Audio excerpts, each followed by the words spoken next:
Okay, so we just moved on to another video, just cleared a little bit of memory. So we were talking about, in retrospect, what you would have done better for your pat pads. Your paps. What would you have done differently? To make them better? What I would have done differently, I would have been more, just with my timing, I would have been more punctual, so I'd get more time on my drills. So I'd be able to. Can we start this again, Adam? Well, keep going. So you would have actually had more time actually dedicated to actually practice them during your warm-ups? Yeah, I would have had more time, more quality time on my warm-ups. So obviously over a specific time, if I keep doing that every day, it would have enabled me to develop more on my tech and tack paps. So talk is cheap, so let's see that happen in cycle 3. Okay, good. Moving across to you, Aaron. So tech and tack, how did you get on with your paps? Well, my tech and tack was ring craft and body punching, and I've noticed a significant improvement through sparring, and to actually get to that point I used a lot of pad work, bag work and shadow boxing as well, just to in the ring as well, just practicing, imagining there was an opponent there, cutting them off, making sure my feet are in place, everything like that. Okay, so in retrospect, would you have done anything different?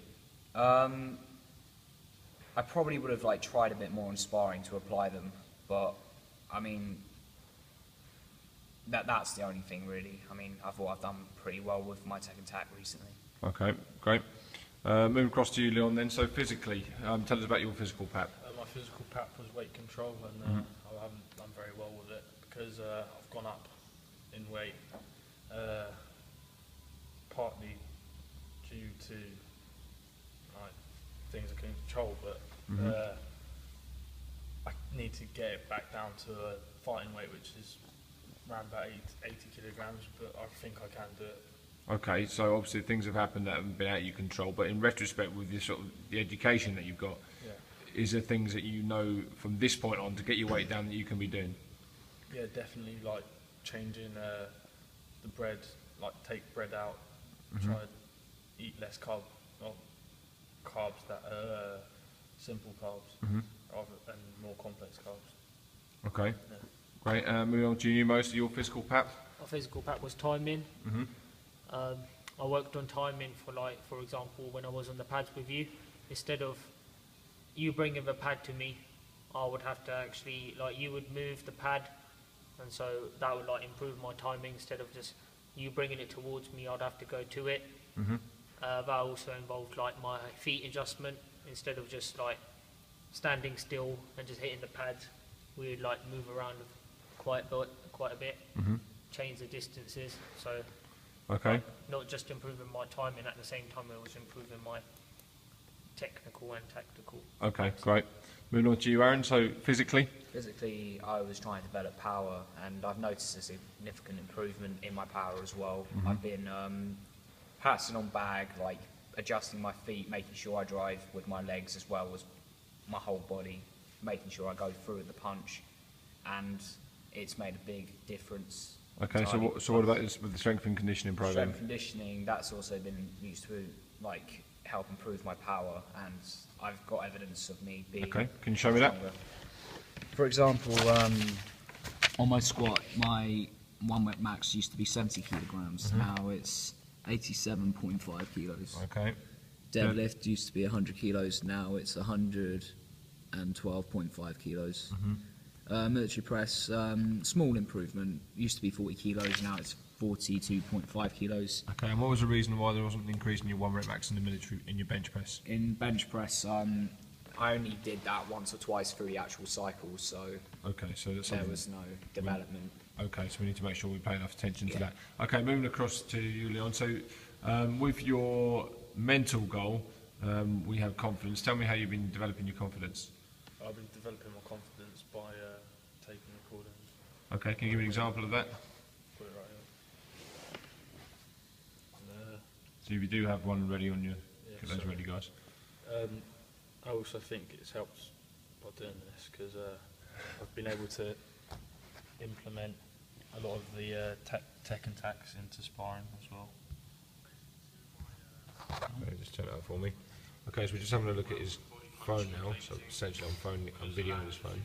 In relation to my perhaps today in sparring, I think I did well with body punching and feinting because I landed a few body punches and I used feints to open up my opponent's defence and then I could throw punches more easily. But what I didn't do well on was putting them together.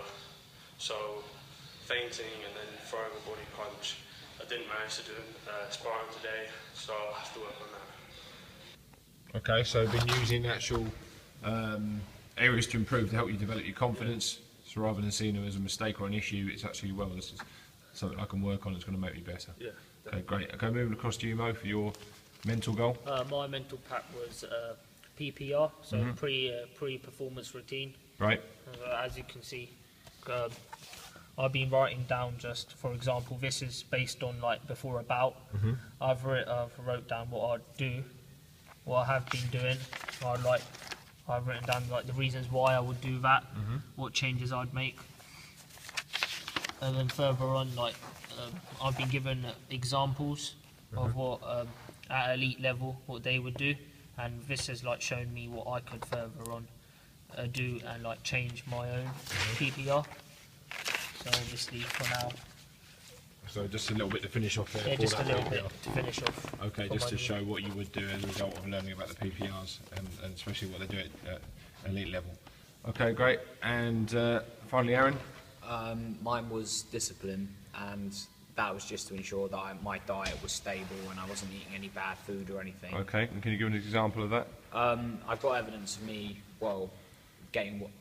losing weight, and like for example here. Okay, just moving across to our weekly weights log. Where are you?